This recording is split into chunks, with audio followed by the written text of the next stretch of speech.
जय हिंद। देखिए, पाकिस्तान की जो विदेश नीति है किस तरह से चरमरा गई है और ये किस तरह से ब्लैक लिस्ट होने वाला है, इसको समझिए। 4-5 गलतियां इतनी बुरी बुरी किया है कि उतना तो मेरा कोई विद्यार्थी नहीं गलती करेगा जितना इसके विदेश मंत्रालय गलती कर रहा है।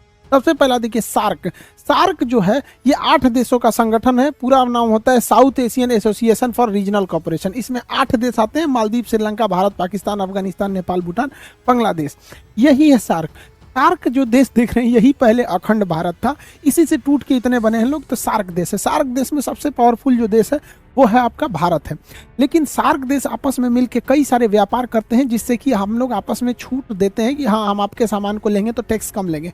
पाकिस्तान की चरमराती अर्थव्यवस्था को देखते हुए वहाँ के विदेश मंत्री शाह महमूद कुरैशी ने सार्क देशों के मेजबानी करने की पेशकश की। भारत ने इसे ठुकरा दिया और कहा कि आतंकवाद के पनाहगार के यहाँ हम मेजबानी नहीं कर सकते। इससे इसको एक व्यापारिक लॉस हुआ है। ये बड़बोला है, कुछ भी बोल देता है, इसको कोई ठीक ठाक नहीं रहता है। अभी इसने क्या किया देखिए, ये लोग इतने बदतमीज टाइप के लोग होते हैं, आप इसकी देखिए, इनका संस्कार सीखिए। बताइए, ये सऊदी अरब के राजा से बात कर रहे हैं इस तरह से पैर सामने रख के। बताइए, ये संस्कार होता है यहाँ पर? क्या कीजिएगा, स्कूल कॉलेज कभी जाएंगे सब, नहीं तो क्या होगा। देखिए यहाँ पर ये कुर्ता पजामा पहना है, इसके सामने जूता रख दिया, ये राजा है। और सऊदी अरब के कल्चर में जूता को बहुत बुरा माना जाता, बहुत बवाल हुआ था। इन लोग का ये कल्चर से मजबूर है। यहाँ देखिए, यहाँ आदमी बैठा है, इधर जूता करके बैठा हुआ है। और यही नहीं, ये महिला लोग का भी बहुत इज्जत करते हैं। देखिए, ये जूता है, यहाँ पे महिला बैठी है। बताइए, इस तरह का ये लोग के पास संस्कार होता है। ठीक हुआ कि कुर्ता पजामा पहना था, लुंगी पहना रहता तो ससुरा वैसे ही बैठता है यहाँ पर। इन लोग संस्कार विहीन हैं लोग, इन लोग से आप क्या उम्मीद कर सकते हैं।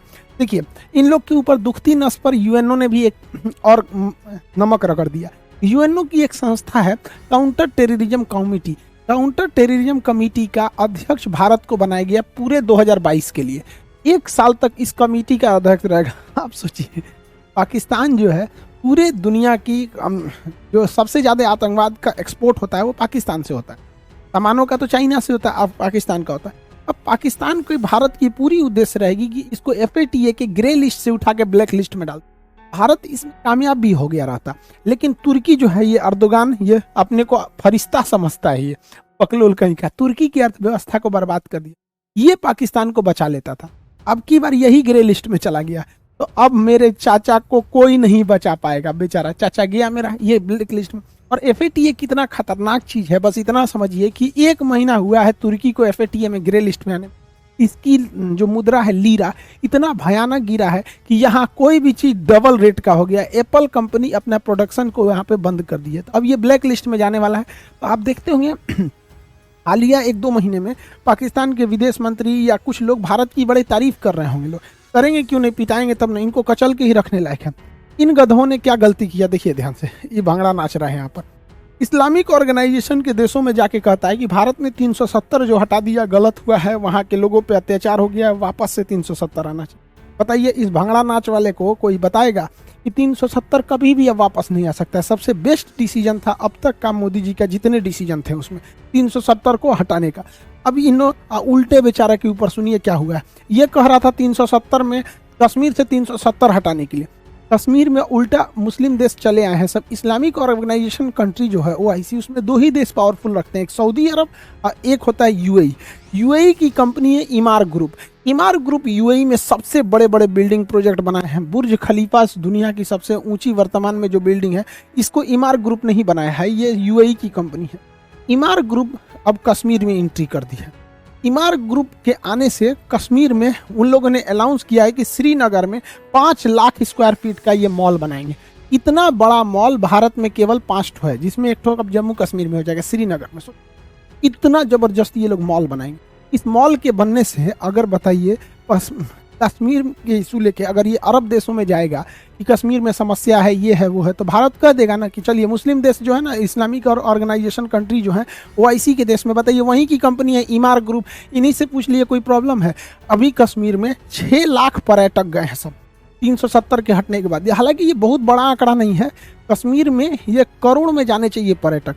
ये कश्मीर के लोगों का दुर्भाग्य है कि आतंकवादियों की वजह से उन बेचारों का बिजनेस बर्बाद होता है। आप देखिएगा, कोटा में चले जाइए, वहाँ के लोग देखिए स्टूडेंट से उनकी आमदनी होती है। दिल्ली में जाइए मुखर्जी नगर, स्टूडेंट से। पटना आके देखिए, स्टूडेंट से ही चाय की दुकान, सब्जी की, जिधर जिधर स्टूडेंट रहते हैं या जहाँ पर्यटक रहते हैं, पर्यटकों की वजह से लाखों की कमाई हो जाती है। आप देहरादून जाके देखिएगा, कोई होटल खाली नहीं रहेगा। लोग शिमला में देखिए, तो श्रीनगर में आतंकवाद की वजह से वहाँ के लोगों का इनकम कम हो रहा था। तो अभी 6 लाख वहाँ पर टूरिस्ट घूमने गए थे और 18,000 करोड़ रुपए का इन्वेस्टमेंट हुआ है। सोचिए ये कश्मीर के लोगों के लिए कितना अच्छा बात है। हर भारतीय चाहता है कि वो लोग भी हमारे से कदम से कदम मिला के चले। अब जैसे अब सोचिए 5 लाख स्क्वायर फीट का अगर मॉल बनाना है, आप ही को अगर मान के चलिए कि पटना में हम ही को एक बिल्डिंग बनाना है, तो सीमेंट पटना से खरीदेंगे, बालू सीमेंट गिट्टी मजदूर सारा तो यहीं से ले आएंगे, कि लुधियाना से उठा के लाएंगे, यहीं से ले आएंगे। तो ये जब इतना बड़ा मॉल बनाएगी तो कश्मीर के लोगों को हजारों की संख्या में रोजगार भी मिलेगा। अब इसके लिए पाकिस्तान बेचारा परेशान हो गया। वो गया था OIC के देशों में कि भारत की बदनामी करने, उल्टे ये लोग देखिए UAE के राजा भारत सरकार मोदी जी को क्या पहना रहे हैं, और UAE ने अपने यहाँ एक मंदिर बनाने का भी क्या दे दिया, अनुमति दे दिया। सब लोगों को मिलजुल के रहना चाहिए। UAE का एक बहुत अच्छा डिसीजन है, सबको मिलजुल के रहना चाहिए। पाकिस्तान केवल भारत के लिए दुश्मन नहीं है, ये पूरे मानवता के लिए दुश्मन है। देखिए अफगानिस्तान में अभी फूड क्राइसिस चल रहा है, वहाँ दवाइयाँ नहीं है, वैक्सीन नहीं है, पानी की किल्लत है, खाने की किल्लत है।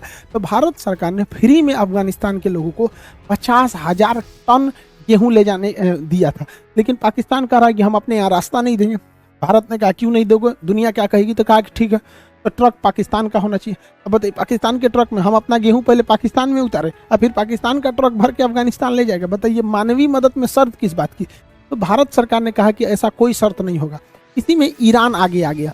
ईरान ने कहा कोई बात नहीं, अफगानिस्तान जाने का रास्ता अगर पाकिस्तान नहीं दे रहा है इंडिया को, तो इंडिया मेरे यहाँ चाबहार में आ जाए।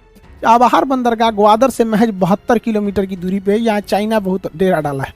तो भारत यहाँ से 50,000 टन गेहूं पहुंचा दिया काबुल में। पाकिस्तान चुपचाप देखते रह गए, पाकिस्तान को बाईपास कर दिया गया। आखिर अफगानिस्तान हमारा ही तो हिस्सा था, ये हम लोग की कमी है कि हम लोग इसे संजो के नहीं रख पाए, बिखर गया, वरना हमारा ही था ये अफगानिस्तान। डूरंड लाइन भारत और अफगानिस्तान के बीच में खींची गई थी, पाकिस्तान के बीच में थोड़ी खींचे गए थे, अंग्रेजों ने उसे बांट दिया वहाँ पर। तो भारत वहाँ पर गेहूं को 50,000 टन की खेप पहुंचाया है। देखिए कैसे गेहूं को दिया जाता है, पानी वाली जहाज में ऐसे ऊपर से हॉपर खोल दिया जाता है, इसमें पूरा गेहूं भर दिया जाता है, बोरा वोरा में नहीं, पूरा इसे गेहूं भर दिया और वहाँ उतार लिया जाएगा। पूरी बड़ी सी जहाज में इसे लोड करके भेज दिया गया वहाँ अफगानिस्तान के लोगों को। इतनी भूखमरी है अफगानिस्तान के लोगों का, ये हाल हो गया है और इन पाकिस्तानियों को समझ में नहीं आ रहा है। मानवता शर्मसार हो गई है। ये हमारा ही हिस्सा था, अखंड भारत होके रहेगा। अखंड भारत ही, जब तक अखंड भारत नहीं रहेगा एशिया में शांति नहीं हो सकती। इन लोगों को खाना वगैरह पहुंचाया गया है। साथ में काबुल में बच्चों का केवल एक ही हॉस्पिटल है, इंदिरा गांधी हॉस्पिटल, बच्चों का हॉस्पिटल। छोटे मासूम बच्चों को बीमारियां हो जाती हैं, तो पाकिस्तान वाले बम फोड़ने के सिवा डॉक्टर तो जानते नहीं है सब। तो यहाँ इन बच्चों के लिए भारत ने 2 टन दवाइयाँ भेजी है। सोचिए हम लोग 10 दिन का 15 दिन का दवाई खरीदते हैं, भारत ने 2 टन दवाइयाँ भेजी हैं इस बच्चों के लिए। इतना बड़ा हॉस्पिटल भारत ने बनाया है अफगानिस्तान के लोगों की, ये होती है मानवता। सलमा डैम बनाया, सहतूत डैम बनाया, वहाँ का संसद भवन बनाया, हॉस्पिटल बनाया, सड़कें बनाया अफगानिस्तान के लोगों के लिए। यहाँ पर भारत ने उन लोगों को 5 लाख कोरोना की वैक्सीन डाली है, जबकि पाकिस्तान वाले तो कहते हैं कि वैक्सीन मत लो, ये अमेरिका की चाल है, अमेरिका तुम्हारा दिमाग कंट्रोल कर लेगा। अरे पाकिस्तानियों, पैजामा में नाड़ा डालने के सिवा आता क्या है कि कोई तुम्हारा दिमाग हाईजेक करेगा? क्या जानते हो तुम लोग? लुंगी बांधना, पैजामा में नाड़ा डालना, बम फोड़ना, ताज होटल उड़ा दो, कश्मीरियों को बदनाम कर दो, इनका दिमाग पता नहीं कौन हाईजेक करेगा। दुनिया को फुर्सतें नहीं, नाड़ा डालेंगे पैजामा में, इनका दिमाग हाईजेक करके।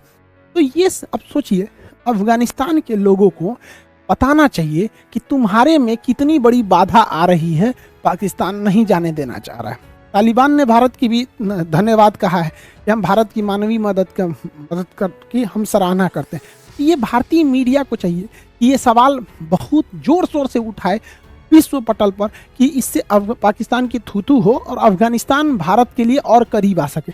तो भारत की मीडिया को ये सब पता थोड़े रहता है, वो तो खाली यही बताएगी, नमस्कार आज आपको बताते हैं, देखिए राहुल गांधी ने नरेंद्र मोदी को दांते काट लिया।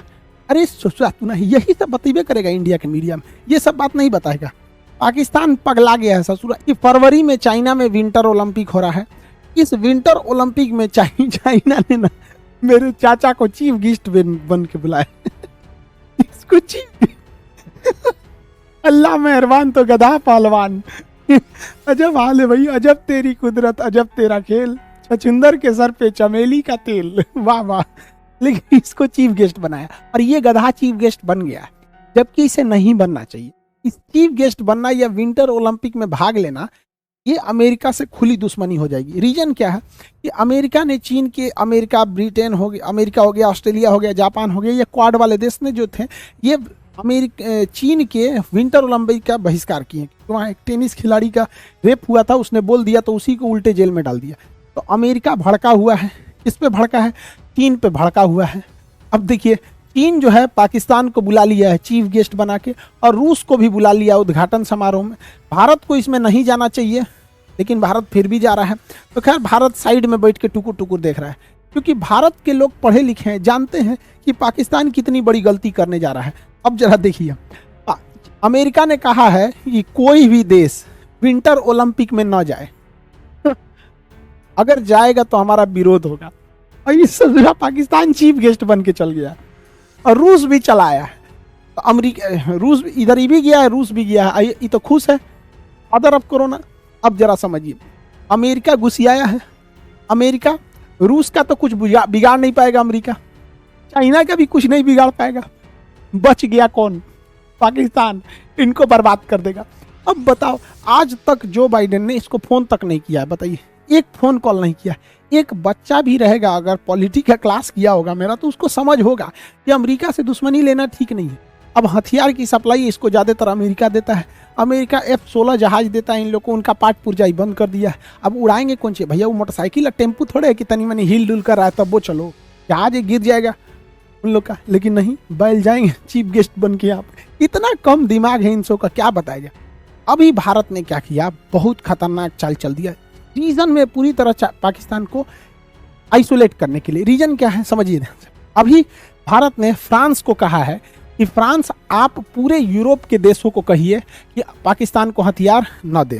फ्रांस कह रहा है ठीक है। फ्रांस अगर यूरोप के देशों को मना दिया कि तुम पाकिस्तान को हथियार की सप्लाई मत करो, तो पाकिस्तान पूरी तरह से पंगु हो जाएगा। और फ्रांस ये कर सकता है क्योंकि यूरोपीय यूनियन जो है वो यूरोपीय यूनियन का अभी अध्यक्ष है फ्रांस। यूरोपीय यूनियन में फ्रांस बहुत पावरफुल है, और अगर यूरोपीय यूनियन के अध्यक्ष से फ्रांस ने पास करा लिया कि पाकिस्तान को हथियार की सप्लाई न इटली करेगा न जर्मनी करेगा, कोई नहीं करेगा, तो पाकिस्तान का जितना एमुनेशन और पूरा उसके डिफेंस सिस्टम उसका रीढ़ टूट जाएगा। क्योंकि विंटर ओलंपिक को ज्वाइन करके ये जो बाइडेन से अपने बैर ले लिए हैं, वहाँ का हथियार खत्म। और अगर यूरोपीय यूनियन वालों ने बंद कर दिया तो इनका जो टैंक का इंजन आना है वो बंद हो जाएगा, हाई क्वालिटी के जो रडार हैं वो खत्म हो जाएंगे। इनके अंदर का जो मिराज जहाज है उसको फ्रांस रोक सकता है, रोक भी दिया है उसने। यहाँ पर जितने भी उनके जो बैटल शिप वगैरह हैं, हेलीकॉप्टर के इंजन वगैरह हैं, क्रूज मिसाइलें हैं, जो भी एमुनिशन हथियार हैं, ये सारी की सारी सप्लाई बंद हो जाएगा। अमेरिका बंद हो गया, अब पूरे यूरोप वाले बंद कर दिए, तो बचता है चाइना। रूस तो इनको देगा नहीं पाकिस्तान को। चाइना का हथियार आपको पिछले वीडियो में बताए थे कि चाइना के मिसाइल मारा तो मिसाइल लगा तो फटबे नहीं किया। आतंकवादी सब देखा, सब अरे मिसाइल गिरा है भागो, फटबे नहीं किया। अभी 3 दिन से, मतलब 1 हफ्ता से वैसे ही पड़ा हुआ है, नहीं फटा है यहाँ पर। अब आप कहेंगे कि फ्रांस ऐसा कर सकता है, तो फ्रांस तो कर सकता है। क्यों कर सकता है समझिए। यूरोपीय यूनियन जो है, यूरोप के देशों का अपना एक संगठन है। यूरोपीय यूनियन की अध्यक्ष का पद अभी फ्रांस के पास है, इसलिए सारा कमान इसी के पास है। यूरोपीय यूनियन में सबसे पावरफुल था ब्रिटेन, जो हट चुका है। अतः ब्रिटेन अब यूरोपीय यूनियन में है नहीं, ब्रिटेन हट चुका है। तो यूरोपीय यूनियन में केवल 2 देश शक्तिशाली हैं, फ्रांस और जर्मनी। फ्रांस और जर्मनी, इन दोनों का भारत से बहुत जमता है, और इन दोनों का पाकिस्तान से थोड़ा भी नहीं जमता है।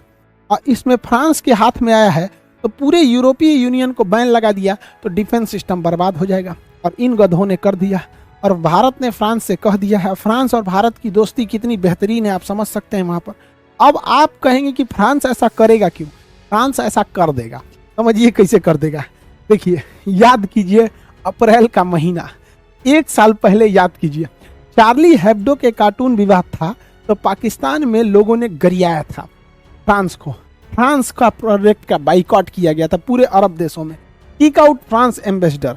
इन्होंने अपने संसद से, पाकिस्तान वालों ने पारित करा दिया कि फ्रांस के राजदूत को बाहर निकालो। बाद में पता चला कि पाकिस्तान में फ्रांस का कोई राजदूत नहीं रहता है।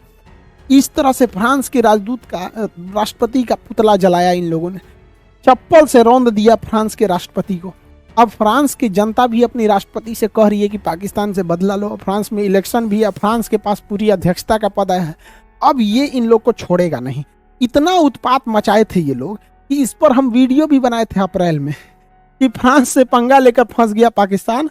पंचर साटने वाले पाकिस्तान ने राफेल बनाने वाले से क्या लिया, बदला लिया। अप्रैल में बनाए थे और इसमें बताए थे कि ये लोग किस तरह से बेवकूफ़ी कर रहे हैं। यहाँ स्पष्ट लिखा है बैनर पर कि बाइकॉट फ्रांस। यहाँ इमाम मैक्रन का फोटो पे इसे काटा गया है।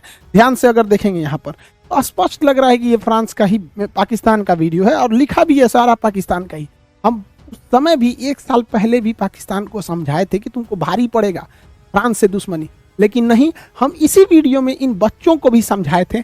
आपको याद होगा ये वाला वीडियो, पूरे पाकिस्तान वालों में आग लगा दिया था कि खान सर ने क्या बोल दिया। ये आप देखेंगे, प्रूफ के लिए हम यहाँ रखे भी हैं, ललन टॉप का स्क्रीनशॉट है। इस पे एक पाकिस्तानी ने ना ट्वीट किया था, वकील सिवान खान के नाम पर खुद को मुसलमान साबित करने वाले अमित सिंह पर कार्रवाई होनी चाहिए। अरे भैया, हमारा पे कौन सी कार्रवाई करेगा? जज 4 जूता दे के भगाएगा। पूछेगा ना जज कि भैया ये पाकिस्तान का वीडियो है, स्पष्ट रूप से देख लो, यहाँ लिखा हुआ है कि फ्रांस के राजदूत को बाहर निकालना है।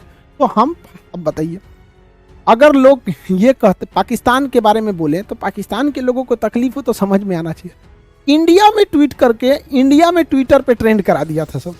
22 मई 2021 को देखिए 9 बजे, रिपोर्ट ऑन खान सर, वाह, अलर्ट जारी किया गया था।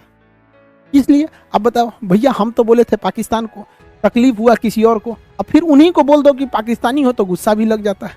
ये बहुत पुराना, हम 1 साल पहले भी हम समझाए थे इस बात को, वीडियो बना के भी, कि पाकिस्तान गलत कर रहा है। 1 साल पहले नहीं समझ में। अरे शिक्षक बहुत दूरदर्शी होता है। भारत में कहा जाता है शिक्षक कोई साधारण व्यक्ति नहीं, उसके गोद में निर्माण और विनाश दोनों पलता है। मेरे चाचा को क्या समझा, इस साले को तो शादी करने से फुर्सत नहीं है। लेकिन कोई बात नहीं, हमारा जो काम था, हमारा बच्चों को पढ़ाना, हम पढ़ा दिए। लेकिन लोग हमको उल्टा सीधा बोले, कोई बात नहीं, भारत माँ का झंडा हमेशा बुलंद रहेगा, अखंड भारत होगा। जितने भारत के जो पाकिस्तानी कहते हैं सब ना भारत के टुकड़े होंगे, उन ससुरों से एक दिन भारत माँ के शेर का ना गोबर उठवाया जाएगा। तो ये सब क्या समझ आता। अब एजुकेशन की बात करते हैं तो देखिए, चाइना ने एजुकेशन सिस्टम में 2 टीचर पॉलिसी लाया था। हम 2 टीचर पॉलिसी चाइना लाया था। अभी हम क्या किए, अपने एप्लीकेशन पे 3 टीचर पॉलिसी लाए चाइना को कम्पीट करने के लिए। वो एशिया का मरीज से राजा कैसे बना, हम लोग जैसे हम टॉपिक को पढ़ा दिए। अब हमारे बाद एक और टीचर है, उसको याद कराने के लिए, रिवीजन कराने के लिए। 3rd टीचर एक और रहेंगे जो बच्चों से क्वेश्चन करने के लिए। 3 टीचर पॉलिसी लाए हैं और फी वही पहले जैसा है। तो हम लोग को कम्पीट करना है। एशिया का मरीज था चाइना, एजुकेशन में आगे बढ़ गया, और वही एजुकेशन नहीं रहेगा तो इन्हीं सब की तरह बैल हो जाएंगे। हम लोग भी बेवकूफ़ी करने लगेंगे यहाँ पर। तो हम लोग को ऐसा बेवकूफ़ नहीं बनना है। आई होप आप सब समझ गए होंगे। एप्लीकेशन वाले जितने क्लास है रनिंग है उसको ले लेंगे। अभी नए बैचेज भी बहुत ज़्यादा एप्लीकेशन पे है, वहाँ देखेंगे, मिल जाएगा। आई होप आपको ये टॉपिक समझ में आएगा और समझ सकते हैं कि इंटरनेशनल रिलेशन कितना खतरनाक होता है। एक गलती पाकिस्तान ने किया था, अभी बहुत भुगतना पड़ेगा फ्रांस के बाद। आई होप आप इसे समझेंगे। मिलेंगे नेक्स्ट क्लास में। जय हिंद।